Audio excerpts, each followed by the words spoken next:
O'quvchilar, birinchi topshirig'imizni sharhini kim o'qiydi? Qani Hafiza? Ushbu buyumlarning qaysilari yoki ularning qaysi qismlari prizma shakliga ega? Ular qanday moddalardan yasalgan? Demak, bizga bu qanday shaklda ekan? Ya'ni boltimiz qanday shaklda ekan? Olti burchakli prizma shaklida ekan. Bu nimadan yasalgan ekan? Metalldan yasalgan ekan. Ikkinchi shaklimiz. Demak, bu sut mahsulotlaridan tayyorlangan. Bu nima edi?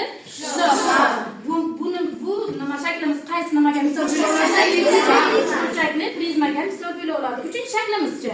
Demak, uchinchi shaklimiz shar ekan. Sharni prizmaga misol qila olamizmi? Yo'q. Nima uchun?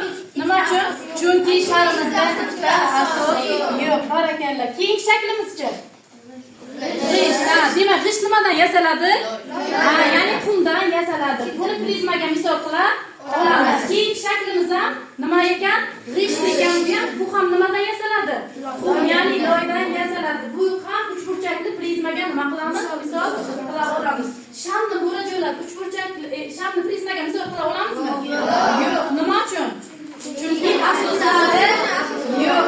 Asoslari bo'lmaganligi uchun biz sharni prizmaga misol qila olmas ekanmiz. Barakalla bo'lajo'lar.